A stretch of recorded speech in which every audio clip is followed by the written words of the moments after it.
The reconceptualization phase makes up much of the cognitive portion of cognitive behavioral therapy.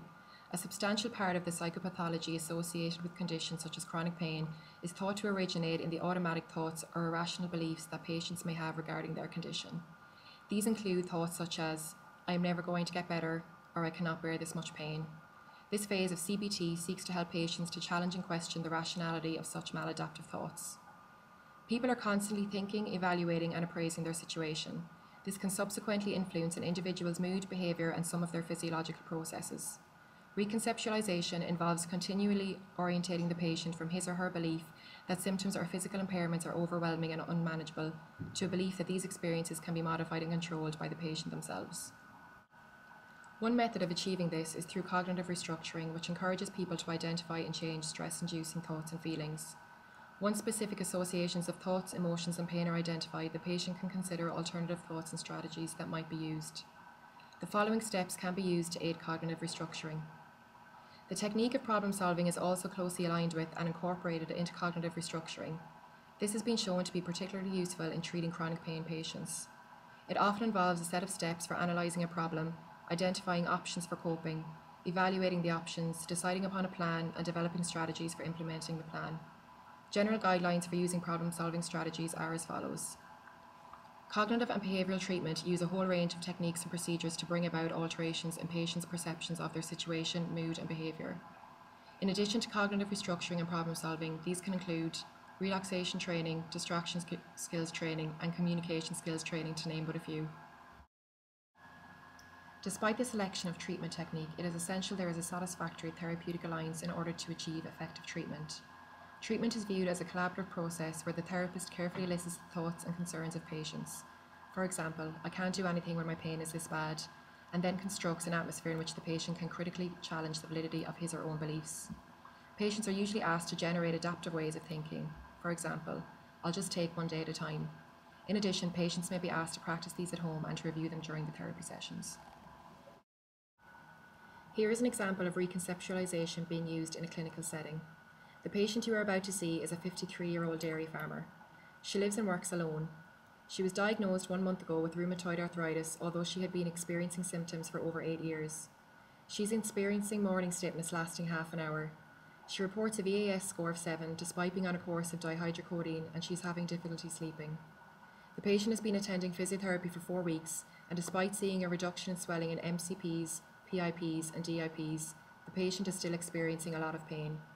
The physio has identified psychosocial yellow flags that is relating to catastrophization and feels that reconceptualization of her maladaptive thoughts would improve her coping and management of her symptoms.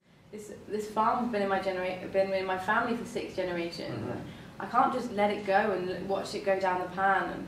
And I'm just really struggling. I'm a representative for the National Farmers Union, and I can't do that if I don't have a farm. No one's going to listen to me. My opinion just won't count anymore. Mm-hmm. I just don't know. If there's not farming, I don't know what to do. And the doctor said that I'm going to have this stupid arthritis for the rest of my life. So.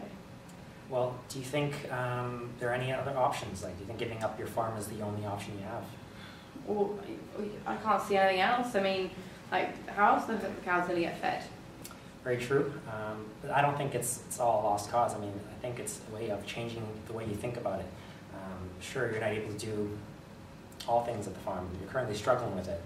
But I think it's a matter of finding someone who can help out some of the activities at the farm. Maybe that's a strategy we can look at.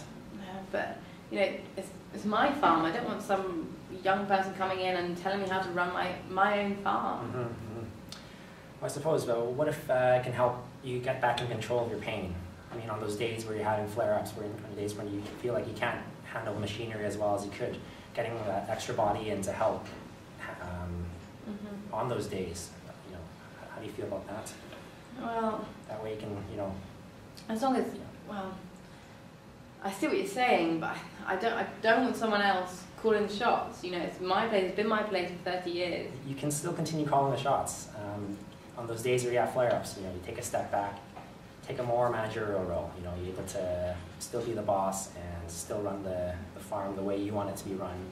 I mean, I think at the time being, it's I know how much it can understand how much pain you're having because of the arthritis. But it's a matter of incorporating pacing strategies as well as having an extra body around. I think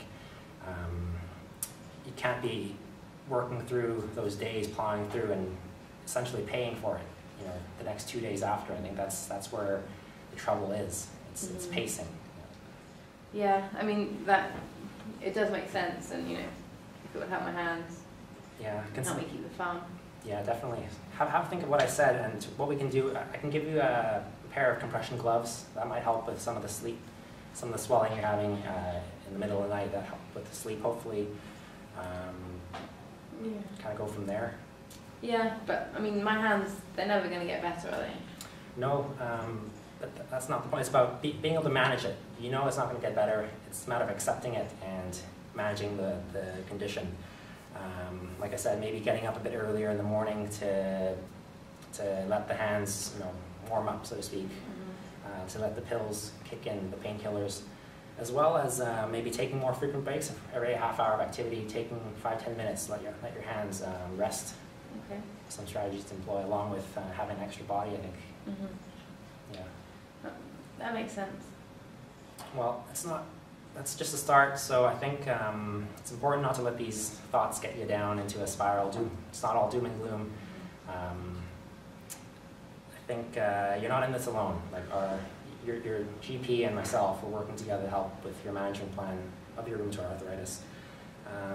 So like I said, have a think of what we've discussed, and let's go into how you're handling some of the exercises that I've taught you last week. Let's have a look at these hands here. Sure.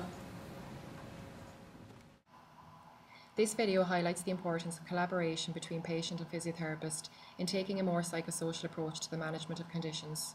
This includes validation of patients' pain and symptoms, recognising maladaptive thoughts and challenging them, and finally introducing pacing strategies.